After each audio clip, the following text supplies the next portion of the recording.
changed everything from a musical standpoint. We spent more time in the studio, but we really, really heard our music and we could feel, you know, that passion really came out. Right. From beginning to end, how long do you think it took to create this album? 2 years almost, Okay. almost 2 years. We 'cause we almost finished the whole album when we were at Firehouse, and we almost scrapped that whole thing. So I would say a year and a half to 2 years. It was a little while. Did you guys have full creative control over the album? I would say we had pretty much. I mean, we really it was just us and Reef. I mean, they had always played music for the sales guys, and everybody thought they were a genius or what's what. But I would say overall, we had a lot of creative control, and we had a great partnership with Reef. We weren't beefing on, no, I want this song, I want that, or anything like that. You know, it was really really a good partnership of collaboration on the A&R process. But yeah, there was always somebody in the office that, oh, this should be the single, or this should be the single, or whatever, that kind of thing. So Right. Did everything come together the way you guys planned? Was there a MC maybe missing as a guest appearance, a beat that you guys wanted? Did everything come out to your guys' delight? I would say the biggest miss for us is we're supposed to do a remix to the song Tractors, Rakes, and Hoes with Biggie. That was the biggest miss that we had. And it didn't happen. And it was more because of the record labels. I would say Puffy and Craig Cowman weren't getting along. Maybe, I don't know, but that was the biggest miss. But we talked about doing that and doing that the remix for that because we did a show. I can't remember the name of the series of shows, but they used to do live shows in New York. And the night we did our debuted in New York, Biggie and Puffy were the hosts. And I remember Big came to me and was like, yo, let's do a remix with that joint. He's like, I love that song. Let's do it. And we never did it. That one hurt because I would have loved to do that. Have gotten it done. So that was a Wow. huge miss. Yeah, that's a crazy fun fact. Yeah, yeah. Crazy, right? When Crazy that time. album when that album finally dropped in '94, what do you remember most about the reception and the articles, the reviews? What were people saying when Lost in Brooklyn dropped in '94? I mean, overall, we got a great response. I think the college crowd was feeling us the most. We went on another college tour after that. Um, but it really depends. Like, it depended on the person. The source gave us, I can't remember, we didn't get 5 mics, but we didn't suck either. I think we got four mics.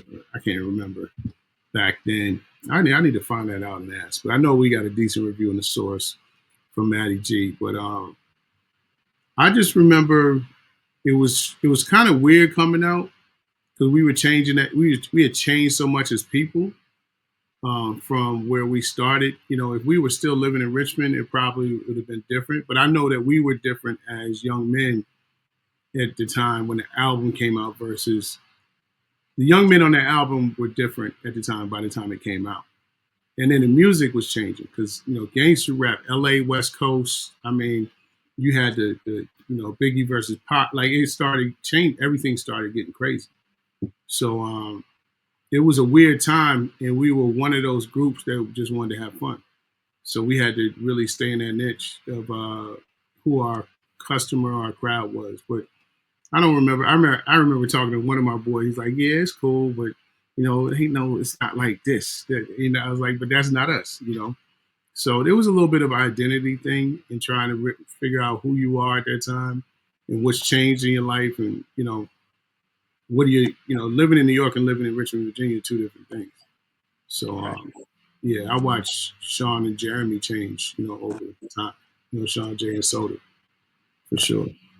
So it was interesting. I don't know if I answered the question, but it was just an interesting time because you wait so long to do something versus, and then you listen to it and you're happy with it. I remember listening to the album and really saying, okay, I love 80% of it. The other 20%, I wish we would have did this. Those kinds of things in hindsight, Right. for Now you sure. got your own joint on there called "Oh My." How did that come Yeah. about?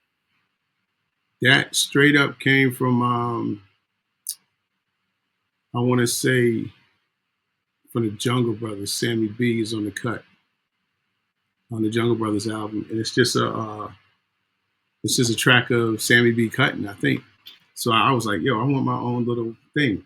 So me and Sean went to the studio one night, and I was like, I don't need a whole lot of samples, but I was like, I want you to start it off, but then I'll do my thing, and that's how it started. And he rhymed for like I think 8 bars, and that was it, or 4 bars, and then it went into it. And I just took all these things from different places and put it all in one thing, you know.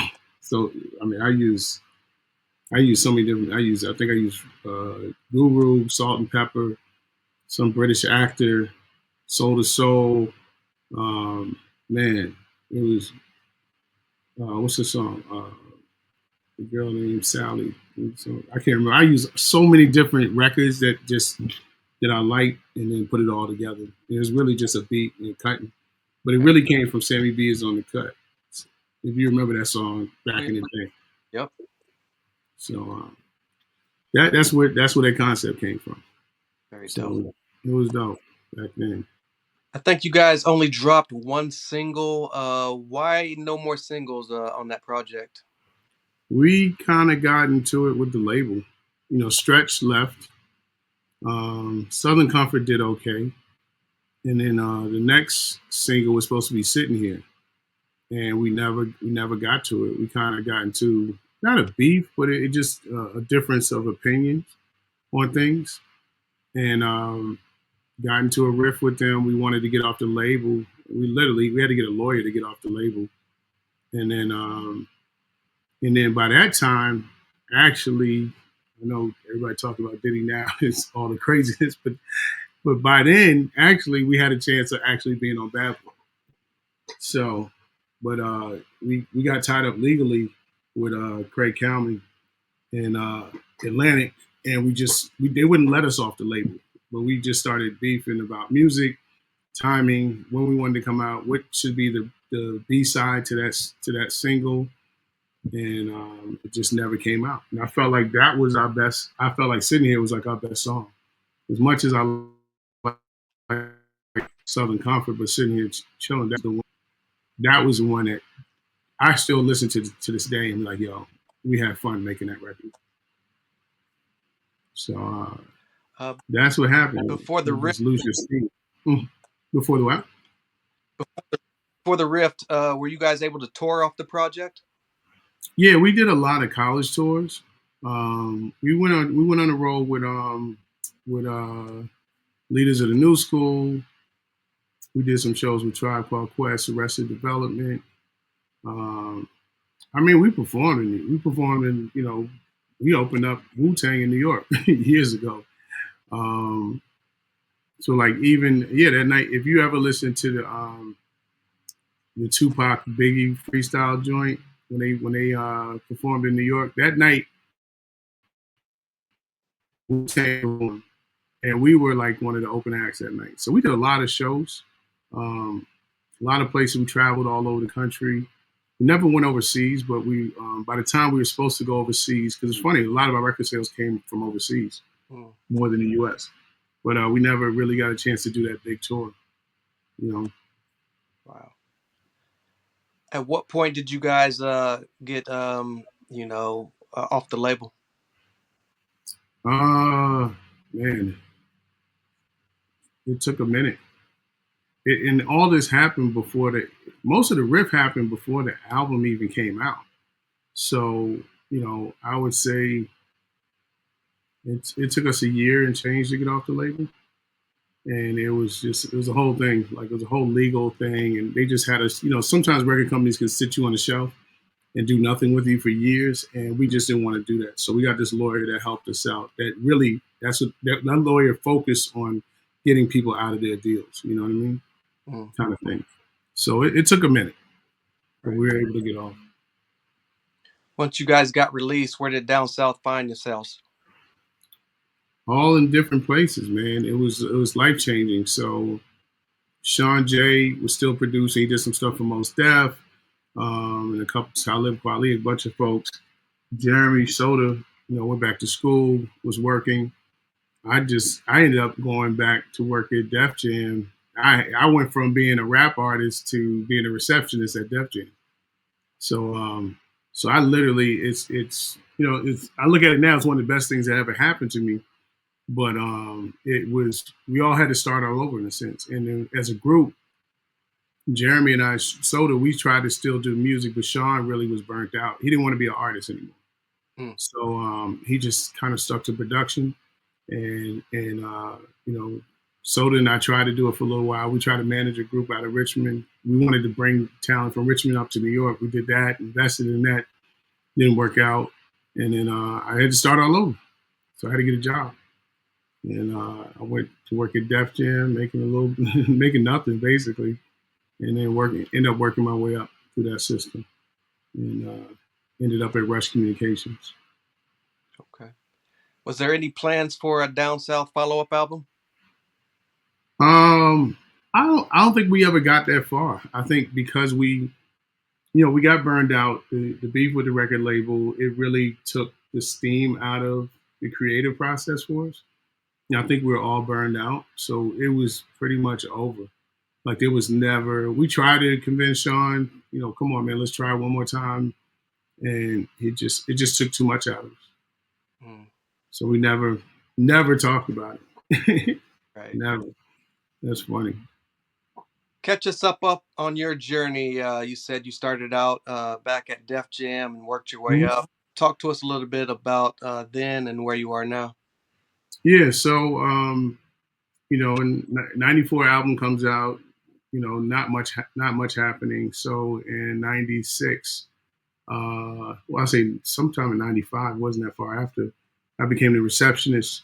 And back then there was only there was Fat Farm and Def Comedy Jam and Def Jam Music. And Def Jam moved to another street. So I stayed on to be the receptionist at Rush. And it was a blessing because, with Fat Farm, I got to learn the clothing business. There's only like 10 people in the office. And I also got to learn comedy and television. So I worked with Bob Sumner is known for pretty much finding every black comedian that's out now, from Cedric the Entertainer to Dave Chappelle to Chris Tucker, you name it. Bob Sumner found those people. Bernie Mac. So I used to work with him, and with the filming of Def Comedy Jam, and then working on the Fat Farm side of business. I just worked my way from being an assistant to director of marketing to VP of marketing, and ultimately I became the chief marketing officer for Rush Communications. So, I didn't know that marketing was going to be my thing. I thought I was going to be a rap artist and platinum albums and stuff, but I ended up building, multi-$100 million companies, at the time with Russell Simmons. So we built Fat Farm and Baby Fat and all that up to a $700 million company. Wow. And then same thing, with the TV shows. Def Comedy Jam was one of the longest running shows on HBO. I think it might have the record. I'm not sure, but we were able to build some amazing companies. I think being in the music business in the early years helped me grow quickly. And then there was a gap of time that I left Rush and worked at Condé Nast Publications, which is all the magazines, GQ, Vanity Fair, Vogue, and I really learned about advertising and how a magazine works. And so it was all these little things that kind of came together to help me build my career to what I am now and what I've done. So so I did that for over 20 years and ran that company with Russell and did some great things. And then 2018, I started my own marketing agency with another partner called Real Friends, and we do a little bit of everything when it comes to marketing, digital marketing, social media, branding, all those kinds of things. So we work with companies as big as Merrill Lynch and MasterCard. We work with Steph Curry. We work with a bunch of startups, those kinds of things. So music turned into marketing, and marketing took me to where I am now. Right. As we know, 2020, COVID hit. How did that affect what you were doing at the time, or did you not miss a beat? What was interesting is that I just had a daughter in October 29, so she was new, and then COVID hits, and I have my own company. We're not meeting people, then we're not getting clients. And luckily, we had a couple of clients already. But what happened with COVID for us, is, despite all the devastation and losing friends and family and people that died and all those things, from a business standpoint, it actually took off because everything went to online marketing, in which those are one of the things that we were really good at. So we had companies calling us and like, hey, can you get our ads done? Can you do this? We were doing photo shoots in quarantine and like stuff like that. But we were able to actually, our business like just skyrocketed during COVID because everybody was ordering stuff online. So, and that was one of the things that how we made our money. So even if we had a client, now they were up in their budget because now they're making more money. There's more and more deliveries. So it was kind of crazy that we were able to thrive through COVID and still survive and make money. And we both worked from home at the time, being my business partner, so we didn't have to pay for an office, a lease, or those kinds of things. So we lucked out a little bit, during COVID. Very dope. What are you currently working on in 2025, and what can we expect from you in the future? Well, right now I'm working on a couple of things. With Real Friends, my company, we really, now that we've been doing marketing for all these brands, and one of the things that we ended up doing, I don't know how, just through connections and people we know, is helping companies raise money. So if you had a t-shirt brand that's doing great and you're doing, 10 grand a month and you want the money so you can expand and sell to, whatever, Bloomingdale's or whatever, you need that influx of cash. We've been helping investors find deal flow and then helping the folks that need the money find investors. So one of the things we're working on now is we just started Real Friends Ventures, and we're going to raise $100 million so that we can invest in, the brands that we like, because we've helped a ton of people get money. So instead of connecting and being a middleman, why can't we be the investor? So we're in the middle of raising the money and really focusing on Black and brown people and women, because those are the companies that are least funded. So as much as people are running from diversity, I run straight towards it because that's how I made my money all these years. Hip hop, all the businesses that we created were from Black and brown people. We just entered it. I never thought we'd have a jewelry company, selling at K Jewelers, or, selling books, or, all those different things. So, if we can give these kind of companies a chance, and we have expertise in how they can scale and market their brand, then we feel like it's a win-win. So we're talking to a lot of, family offices and stuff like that for the investment side of our business. And then we'll continue doing the marketing side. And then I want to get into some storytelling, like some film and television. So we have a couple of projects working on that. So once I started Real Friends, we just kind of, we started, do Real Friends Ventures. Then we have Real Friends Film, that kind of thing. Media company. So that's the goal, funding companies, marketing, and some film and television stuff, telling some great stories. All right. Are you still DJing these days? Man, my turntables are in storage. I haven't touched them. I haven't touched my turntables probably in like 5 years, 6 years. It's been a minute. But I'm sure if I got on, I still got it. Can still do it. A little rusty, but absolutely. No doubt. But I'm, when I get a bigger crib, in LA is different. I got a nice apartment, it's cool, but I need some space. So I might have to move back to Richmond or something, get a house, and then I can, I got probably like 8,000 records in storage, my Technique turntables in there, my mixer, everything's just sitting there. So, but I look forward to that day when I can just build some, cabinets and put my records there and get it, get going. Right. I want to thank you for the opportunity of speaking with me this evening and the history. Any last words for those supporters who've been rocking with you since the early days? Well, I would say this first. Thank you for having me, man. This was fun. I really appreciate it. And, really appreciate people that still love the music and know who we are and what we did, and now they have a backstory to it. But yeah, I mean, it's great to have support. I still have friends that will screenshot a picture of the album, and laugh, or even just telling stories, telling my kids that I was in a rap group like that. That's hilarious. My daughter still can't believe it. I played it for her, and she's 10. But I would just say to all the people that just love hip hop, man, it's something that we can't let change, die. Luckily, we have our history, especially with people trying to erase history. But there was so many great groups, especially in that era of the '90s, the early '90s, all the way up into the mid 2000s. The music that came out, the artists that came out. I'm glad to see that you got a Nas, a Buster that can still do shows, or Wu Tang, or that can tour, or Eminem, or you name it. So it's great to see that hip hop is still alive, even though a lot of people joke about what's out now in the music, and there's stuff out now that I don't really rock with, but there's some stuff I do. I like Glorilla. I think she has an ill flow. You know what I mean? For a young girl from Memphis, it's dope. But I would just say, keep doing what you're doing, keep talking to people, and keep spreading the word and the history. So if somebody learns something new about a group or a person, because most people don't know me at all as a person that was in a group. They know me as the guy that used to run Russell Simmons' company for 20 years. Mm. So it's interesting, how we all over time, we kind of morph into different things, and people, because I'm sure some of my friends will probably see this, from my later years, that probably see it like, what? You in a group? Because I don't really talk about it. So it's going to be interesting.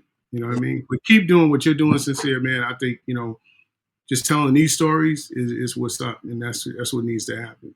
So I appreciate that. No doubt. Absolutely. Your album, Lost in Brooklyn with the guys came out in such a, rich year with, like you said, Biggie's and the Nas Mhm. dropping. It was just that one, moment in that, time. What do you think it is about that album that we're still talking about it some, 30 years later? I think it was a production. More than anything, the production, the group of producers, with Sean Day, Beat Nights, T Ray, and forgive me if I'm forgetting anybody, but just one that, some kids from Virginia could just put together, some of the samples that we use. People to this day ask me, like, where did you get that? And I'm like, yo, that's Roy Ayers, or that's such and such, or the Quincy Jones, da da da da, live in Paris. But I just, I would say that basically to have people still love the music and still love what we did, but I would say it was the sound was different. Even though we had Biggie, we had Nas, we had all these different groups, our sound was different, and we used to get a lot of like comparisons to Tribe and stuff like that from a production standpoint. But I think what stood out the most and why people still love and respect it is really there's some songs on there that were really well put together, and the production level was amazing. You know. Exactly. Before we get out of here, can you share your social media with us? Yeah, just at Myorr at Myorr. So I'm just on Instagram. That's it. Very No dope. Facebook, but I will share this with people too. So for sure. Appreciate it. Like I said, thank you for everything you've done for the All right. culture and everything that you're doing. That is the one and only Myorr. I am the journalist Sin-seer. This has been History Lessons, and we'll see you again soon. Thanks again, Myorr. Thank you, brother. Take care.